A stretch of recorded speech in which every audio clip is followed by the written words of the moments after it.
Hello friends, welcome to success Mantra. मैं हूं मोनिका गुली और आपके लिए हरियाणा का नेक्स्ट क्विज़ लेके आई हूं। ये आपके सीईटी के जितने भी एग्जाम्स हैं हरियाणा के, उसके लिए तो इम्पोर्टेंट है ही, साथ ही एचसीएस के भी प्रीवियस ईयर के क्वेश्चंस मैंने उठाए हैं। अगर कोई एचसीएस के लिए प्रिपेयर कर रहा है तो उसके लिए भी ये क्विज़ बहुत ज़्यादा इम्पोर्टेंट है। तो चलिए स्टार्ट करते हैं। फर्स्ट क्वेश्चन है, नर्मदा नदी पर सम्राट हर्ष के दक्षिणावर्ती अग्रगमन को किसने रोका? सभी को पता है हर्ष जो हर्षवर्धन थे हरियाणा में, जिनकी राजधानी थानेश्वर थी। तो अभी बताइए किसने रोका? इन्होंने दक्षिण को जीतने के लिए भी कोशिश की थी लेकिन ये हार गए थे। तो किससे हारे थे? पुलकेशिन द्वितीय से हार गए थे। यहाँ से आपका एक और क्वेश्चन कवर हो रहा है। पूछ सकते हैं कि सम्राट हर्ष और जो पुलकेशिन द्वितीय हैं उनके बीच युद्ध किस नदी के तट पर हुआ था? तो नर्मदा नदी के तट पर हुआ था, ये भी याद रखिएगा। नेक्स्ट क्वेश्चन है, अलाई दरवाज़ा का निर्माण किसने करवाया? अब बताइए जल्दी से, अलाई दरवाजे का निर्माण किसने करवाया? तो इसका आंसर क्या होगा? अलाउद्दीन खिलजी। अलाई दरवाजे का निर्माण अलाउद्दीन खिलजी ने करवाया था। और खिलजी वंश के संस्थापक कौन थे? तो खिलजी वंश के संस्थापक पूछे जा सकते हैं पेपर में, तो आंसर आएगा जलालुद्दीन फिरोज खिलजी। ओके, जलालुद्दीन फिरोज खिलजी खिलजी वंश के संस्थापक थे। नेक्स्ट क्वेश्चन है, निम्न भारतीय नेताओं में से कौन ब्रिटिश द्वारा इंडियन सिविल सर्विस से बर्खास्त हुए? तो बताइए क्या आंसर होगा इसका? आंसर होगा इसका सुरेंद्र नाथ बनर्जी। इनको बर्खास्त कर दिया गया था इंडियन सिविल सर्विस से ब्रिटिश सरकार द्वारा। नेक्स्ट है, भारतीय क्रांति की जननी किसे कहा जाता है?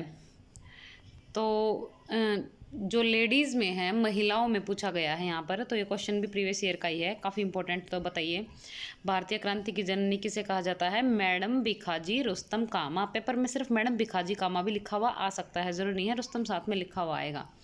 ओके, आप सिर्फ भिखाजी कामा भी याद रख सकते हैं। नेक्स्ट देखिए, 20 क्वेश्चंस का क्विज है और आपका 20 मिनट भी नहीं लगते हैं आपको ये क्विज करने में। आपकी अच्छी खासी काफ़ी क्वेश्चंस की प्रैक्टिस हो जाती है, तो क्विज को एंड तक अटेंड किया कीजिए और हाँ, साथ में स्कोर जरूर टाइप किया कीजिए एंड में। तो जल्दी से देखते हैं। नेक्स्ट क्वेश्चन है, लोकसभा सदस्यों के निर्योग्यता से संबंधित प्रश्नों पर कौन निर्णय करता है? तो बताइए कौन निर्णय करता है? तो इसका आंसर क्या होगा? लोकसभा अध्यक्ष। आपको पता ही होगा, लोकसभा अध्यक्ष ही ये निर्णय लेता है। नेक्स्ट क्वेश्चन है, भारत में पंचायती राज व्यवस्था का वास्तुकार किसे कहा जाता है? तो पंचायती राज व्यवस्था का वास्तुकार या शिल्पी किसे कहा जाता है? B.R. Mehta. Okay, B.R. Mehta यानी कि बलवंत राय मेहता। पेपर में बलवंत राय मेहता भी आ सकता है, B.R. मेहता भी आ सकता है। नेक्स्ट, निम्न में से क्या प्रत्यक्ष लोकतंत्र का उदाहरण है? तो बताइए क्या प्रत्यक्ष लोकतंत्र का उदाहरण है? ये क्वेश्चन मैंने पीसीएस के भी प्रीवियस ईयर के उठाए हैं, तो एचसीएस के लिए प्रिपेयर करने वाले स्टूडेंट्स भी ध्यान से देखिएगा। तो इसका आंसर क्या होगा? ग्राम पंचायत। नेक्स्ट, काराकोरम पर्वत श्रेणी का पूर्व नाम क्या है? तो काराकोरम पर्वत श्रेणी का पुराना नाम बताना है सभी को। दीजिए आंसर जल्दी से, बस 5 सेकंड का टाइम है। तो क्या होगा इसका आंसर? इसका आंसर होगा कृष्णागिरी। ओके, कृष्णागिरी काराकोरम पर्वत श्रेणी का पूरा नाम है। नेक्स्ट है, भारत का कौन सा भू आकृतिक विभाग प्राचीनतम है, यानी कि सबसे पुराना है? कौन सा भू आकृतिक विभाग? तो सबसे पुराना इनमें से कौन सा है? इसका आंसर होगा option D. Option D is correct, यानी कि प्रायद्वीपीय पठार सबसे प्राचीनतम है, यानी कि पुराना है। नेक्स्ट है, स्वतंत्रता से पूर्व कौन सा भारतीय क्षेत्र काला पानी के नाम से जाना जाता था? आपको पता है काला पानी की सजा भी देते थे, वीर सावरकर को भी काला पानी की सजा हुई थी। तो कौन सा क्षेत्र था वो? अंडमान निकोबार द्वीप समूह, इसी को काला पानी के नाम से जाना जाता था। वहाँ पर काफ़ी बड़ी जेल थी, क्रांतिकारियों को कैद करके रखा जाता था। कक्करपार परियोजना किस नदी से संबंधित हैं? एक तो सभी परियोजनाएं आपको पता होनी चाहिए, तो इसका आंसर क्या होगा? कौन सी नदी से संबंधित है? ये ताप्ती नदी से संबंधित है। और ये जो परियोजना है ये सूरत से 80 किलोमीटर दूर है, यानी कि गुजरात में है। नेक्स्ट है, हिंदुस्तानी संगीत का सर्वाधिक प्राचीन घराना कौन सा है? तो क्या होगा इसका आंसर? ग्वालियर, ओके, ग्वालियर घराना है जो, वो हिंदुस्तानी संगीत का सर्वाधिक प्राचीन यानी कि सबसे पुराना घराना है। नेक्स्ट, ये संगीत से रिलेटेड क्वेश्चन है, आपको पता होगा संगीत में घराना होता है, जयपुर घराना, ये सब। ऐतिहासिक स्थल बनावली की खुदाई किसके निर्देशन में हुई? वेरी वेरी इंपॉर्टेंट क्वेश्चन, आपको पता है इस टाइप का क्वेश्चन एक पेपर में पूछा जाता है, हड़प्पा सभ्यता से रिलेटेड खासकर। तो इसका आंसर क्या होगा? डॉक्टर सूरजभान, डॉक्टर सूरजभान के निर्देशन में हुई थी बनावली की खुदाई। 14th क्वेश्चन है, धान का टुंगरो विष्णु प्रसारित किससे होता है? ये रोग होता है जो विषाणु से होता है, टुंगरो रोग होता है ये धान का। ये भी याद रखिएगा कि पेपर में इस तरह भी क्वेश्चन पूछा जा सकता है कि टुंगरो रोग किस फसल से संबंधित है, तो धान से संबंधित है। और ये किससे प्रसारित होता है? हरी पत्ती के फुद के द्वारा। ओके, ये एनिमल हस्बेंड्री का क्वेश्चन है। और हाँ, अगर किसी को एनिमल हस्बेंड्री के प्रीवियस ईयर के क्वेश्चंस करने हैं तो प्लेलिस्ट में आपको एनिमल हस्बेंड्री की वीडियोस मिल जाएंगी, तो प्लेलिस्ट में जाके वीडियो कंप्लीट होने के बाद आप कंप्लीट एनिमल हस्बेंड्री कर सकते हैं। नेक्स्ट क्वेश्चन, स है कौन से व्यंजन कहलाते हैं? तो इसमें से बताना आपको कौन से कहलाते हैं। स्पर्शी, स्पर्शी संघर्षी, संघर्षी, प्रकंपी। तो इसका आंसर क्या होगा? संघर्षी। अब देखिए, संघर्षी व्यंजन क्यों कहलाते हैं? संघर्षी व्यंजन कौन से होते हैं? ऊष्म या संघर्षी एक ही बात है, पेपर में ऑप्शन में ऊष्म भी आ सकता है। जिन व्यंजनों का उच्चारण करते समय मुख में किसी स्थान विशेष पर घर्षण या रगड़ खाकर निकलते हैं या गर्मी पैदा करते हैं, ऊष्मा पैदा करते हैं, उन्हें संघर्षी व्यंजन कहते हैं। अब आप इनको बोल के देखिए, आपका थोड़ी सी मतलब सांस थमता है। ओके, घर्षण रगड़ खाकर निकलते हैं, तो इन्हें ही बोलते हैं ऊष्म या संघर्षी व्यंजन। ये भी प्रीवियस ईयर का क्वेश्चन था।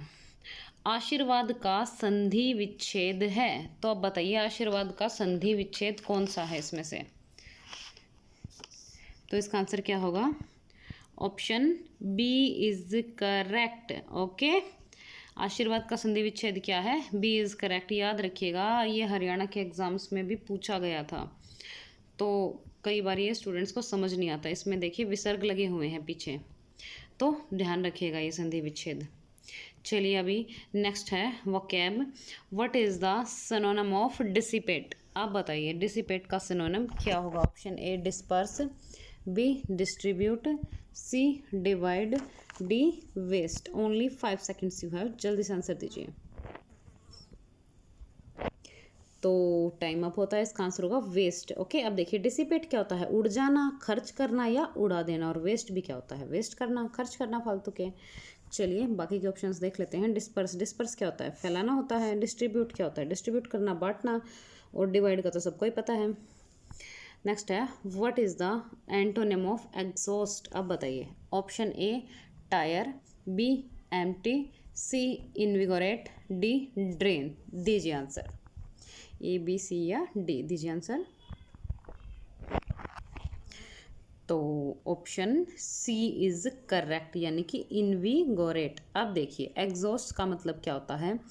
थका देना, शून्य करना या ख़त्म करना। और इनविगोरेट का भी मतलब क्या होता है? इसका उल्टा हो गया। ओके, इनविगोरेट क्या हो गया? इसका उल्टा हो गया, तो इसका एंटोनिम हो गया। चलिए बाकी के ऑप्शंस देख लेते हैं। टायर, टायर का सबको पता है, थकना होता है। और ड्रेन क्या होता है? ड्रेन नाली को बोल देते हैं। और हाँ, ये जो वोकैब मैं कराती हूँ डेली की डेली, आप सभी को ये लर्न करनी है। डेली की अगर 4 वोकैब लर्न करते हो तो आपकी इंग्लिश अच्छी हो जाएगी एग्जाम्स तक।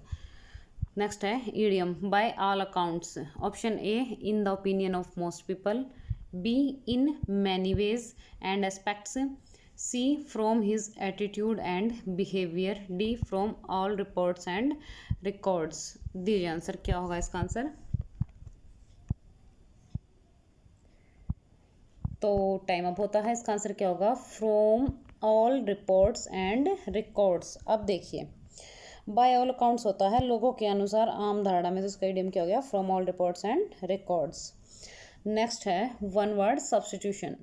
ए body of persons appointed to hear evidence and give their verdict in trials. Option A association, B council, C bar, D jury. दीजिए आंसर। तो क्या होगा इसका आंसर?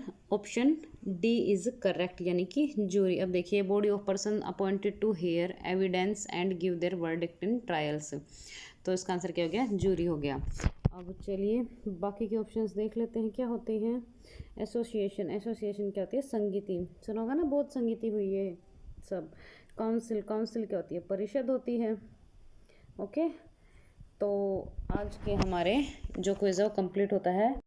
अब ये कल का क्वेश्चन है जो मैंने आपसे पूछा था, ईडियम था, my friend is very much interested in gardening and has green fingers. आपको ग्रीन फिंगर्स का ईडियम बताना था, तो इसका आंसर था natural ability to grow plants, यानी पौधे उगाने की प्राकृतिक योग्यता। ओके, अगर किसी को डिटेल में देखना है तो आप पिछले क्विज में जाकर देख सकते हैं, आपको मिल जाएगा डिटेल में बाकी के ऑप्शंस भी। अब ये आज का प्रश्न है जो आपके लिए है, इसका आंसर आपको नीचे कमेंट बॉक्स में देना है सभी स्टूडेंट्स को। Antonym of encounter. ओके, तो ए, बी, सी या डी में से आपको एक ऑप्शन सिलेक्ट करना है, नीचे सभी स्टूडेंट्स को आंसर दे के जाना है। अब जल्दी से जिस स्टूडेंट ने वीडियो को लाइक नहीं किया है, वीडियो को लाइक कर दीजिए, और वीडियो को लाइक करने के बाद अपना स्कोर टाइप कर दीजिए। चलिए जल्दी से अपना स्कोर टाइप कीजिए सभी स्टूडेंट्स, और वीडियो को लाइक कर दीजिए। और हाँ, जिसने चैनल को सब्सक्राइब नहीं किया है, चैनल को सब्सक्राइब कर लीजिएगा और साथ में बेल आइकन दबा दीजिएगा, क्योंकि ये क्विज डेली रात को 9:15 बजे आता है। आप सभी स्टूडेंट्स 9:15 बजे लाइव आइए और साथ ही लाइव चैट में आंसर दीजिए अपने। ओके, और कोई डाउट हो तो आप साथ साथ पूछ सकते हैं वहाँ पर लाइव चैट में। अब चलिए जल्दी से सभी स्टूडेंट्स जिसने लाइक नहीं किया वीडियो को लाइक कर दीजिए। और हाँ, अगर किसी को प्रीवियस ईयर के क्वेश्चंस करने हैं एनिमल हस्बेंड्री के, हरियाणा जीके के, इंडियन जीके के, तो आपको प्लेलिस्ट में अलग अलग वीडियो मिल जाएंगी, हरियाणा जीके की भी और इंडियन जीके की। और हाँ, जो हरियाणा के एग्जाम्स की तैयारी कर रहे हैं वो एनिमल हस्बेंड्री के प्रीवियस ईयर क्वेश्चंस ज़रूर कीजिएगा, क्योंकि वहाँ पर मैंने ज़्यादातर क्वेश्चंस कवर करा दिए हैं, तो उसको ज़रूर देखिएगा। Okay, thank you, bye bye, and like, share and subscribe, और कमेंट्स अच्छे अच्छे करके जाइएगा, इससे हमें भी सपोर्ट मिलता है अगर आप अच्छे कमेंट्स करते हैं तो। आपको वीडियो कैसी लगी, कोई चेंज कराना हो, कोई सुझाव देना हो तो आप दे सकते हैं कमेंट्स बॉक्स में। Thank you, bye bye, like, share and subscribe, thank you.